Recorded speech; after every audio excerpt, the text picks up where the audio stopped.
Hello, friends. It's Phil Grant with Baird and Warner in Crystal Lake, welcoming you to another edition of the Real Estate Minute. This is, of course, where we talk about all things real estate, be it buying, selling, leasing, be it residential or commercial, really in the hopes of helping you to make a better, more informed decision when real estate matters come up in your world. Now, we have not been able to be together for some time, so it's nice to be able to connect. Once again, we hope that you and your family and loved ones are indeed safe and healthy and well. Today, I thought we'd take a little bit of time and look at the state of the residential market, which has been pretty nuts over the past couple of years, and quite frankly, it remains pretty crazy as well. I saw an interesting article about an economic conference that was held recently, and one of the participants was a fellow by the name of Lawrence Yun. Mr. Yun is the chief economist for the National Association of Realtors. And what the theme basically was is even with the issues that we see today, that the residential market really has not been tamed, but still continues to be strong. They talked about how housing really helped keep our economy afloat over the past 2 or 3 pandemic years, which indeed it does. But they did also talk about some of these curveballs that are being thrown our way. For example, probably the biggest one is record low inventory. There are just not enough homes out there. I heard a statistic today that we are 5 million homes short throughout the nation from a supply and demand standpoint. So that's one of the curveballs. The other curveball they talked about is with inflation increasing as it has. They talked about the fact that builders are not able to keep up with demand. And so, with all of these factors in play, obviously we have seen price increases like we've not seen before. And again, nationally, if you look at 2020 itself, the prices increased better than 9%. If you go to 2021, again, nationally, the prices rose almost 17% at 16.9. So again, we see these prices continue to grow. Now, will they continue to grow at these levels? We can't say. They don't forecast that to be the case, but we still consider that we are going to see continued growth happen. There was also a study done by the Fed of New York, Federal Reserve, and they asked the respondents to say, with mortgage rates going up, is it still a good time to buy? 74% of these people came back and said, yes, it was, rather than making their landlord rich. So I thought that was kind of interesting.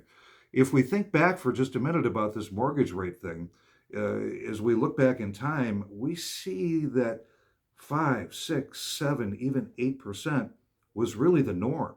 So these past couple of years of 2 and 3% mortgage rates, those years are outliers.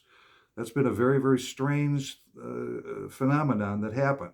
So again, I mean, we think back to, for example, the early 80s during a very rough recessionary time there. We look at April of 1980, and we see that mortgage rates were at 16.32%. Jumped to 1981, and in October of 81, we hit 18.45%. Even in 83, as we were starting to come out of the recession, the average annual mortgage rate in 1983 was 13.24%. So again, if we take it all into context, if you're sitting in the buyer's seat, you've got to look at this and know that 5, 6, 7% is really nothing to be scared off of, because where are prices going to go? Say you want to put it off for a year, where are prices going to go? So if you waited another year or two to try to get a little lower mortgage rate, where are the prices going to be? So you're probably better off to jump now if you're in the buyer's seat. Now, we'll break it down to the local level a little bit, and we'll look at, in the Crystal Lake market, if we look at the average sale price for a single family detached or attached home, we go back to 2019, we can see that number was 255,000, a little bit better than that. Go to 2020, and we went up about $700, so not a big jump in 2020, but 2021, we went to 282,000, a little bit better than that. So that's a 10% increase year over year. Fast forward to April of 2022, and now that number has gone to better than 330,000, almost 331,000, which is a 17% increase over January of 2021. So again, does it make sense to wait? If you look at the month supply of homes, and again, keep in mind that historically we've considered 6 months a benchmark, kind of a normal month supply of homes.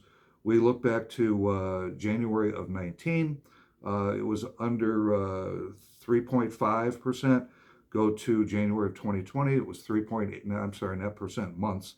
Go to January of 2020, and it was 3.8 months. January 2021 down to 2.3 months, and then if we get to April of 2022, we are 1 month or less. So what does all this mean? Depends on which seat you sit in. If you're a buyer, do your calculations, see where you're better off. We can certainly provide you help getting you in touch with very, very excellent mortgage people that can work with you to make sure that you're making the best move. If you're in the seller's seat, again, look at what's happened to pricing. Look at the month supply. Know that the demand is there. Homes are going under contract either A, before they hit the regular MLS, they're in the private listing network and going under contract there, or B, they're going under contract very, very shortly after they hit the market, either at very, very close to list price, at list price, or considerably above list price.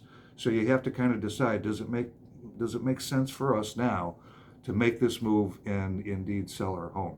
So hopefully this has been informative for you. Again, we thank you for taking time to watch. Reach out to the Real Estate Problem Solver at 773-814-5369 if you need help either selling or buying. Again, thanks for taking a minute to watch. Stay safe, stay well. We'll talk to you soon. Take care.